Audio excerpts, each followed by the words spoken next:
ఎంతసేపు ఎదుటివాడిని పాయింట్అవుట్ చేయడంలో వీడు కూర్చుంటాడు, వీడు దాంట్లో కాలక్షేపం చేసేస్తూ ఉంటాడు. సింపుల్ థింగ్ సార్, నేను ఒక్క మాట నేను చెప్తున్నాను. మొన్న కూడా మనం రామాయణం గురించి ఒక ఉదాహరణ తీసుకున్నాం మనము. అదే ఉదాహరణ ఇప్పుడు ఇక్కడ చెప్తాను సార్.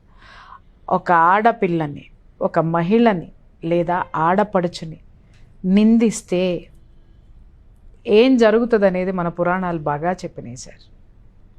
ఓకే, అలాగే క్యారెక్టరైజేషన్కి వచ్చేసరికి సీతాదేవిని అవమానించినటువంటి రాజ్యంలో ఆవిడ ఆ రాజ్యం వదిలిపెట్టి మనస్తాపంతో రాముడు పంపించేసిన తర్వాత ఆవిడ లేని రాజ్యం ఎలా అయింది సార్? రాముడు అశ్వమేధ యాగం ఎందుకు చేశాడు సార్?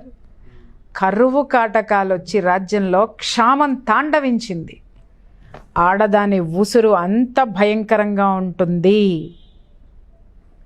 అంత భయంకరంగా ఉంటుంది. నువ్వు వేసేటటువంటి ఒక నింద, నువ్వు మాట్లాడేటటువంటి ఒక మాట, ఒక పరుష పదము, నువ్వు నోరుంది కదా, నీ వెనక నలుగురు ఉన్నారు కదా, లేకపోతే నీకు ఏదైనా ఆస్తులు ఉన్నాయి కదా, లేకపోతే నీ సొంత ప్రయోజనాల కోసం, నీ నోటి తీట కోసం ఒక ఆడదాని గురించి నువ్వు మాట్లాడావు అనంటే అది బూమరాంగ్ అయి మళ్ళీ నీ దగ్గరికే వస్తుంది అనే సంగతి అనేటటువంటి సత్యాన్ని మన పురాణాలు ప్రూవ్ చేసినాయి సార్.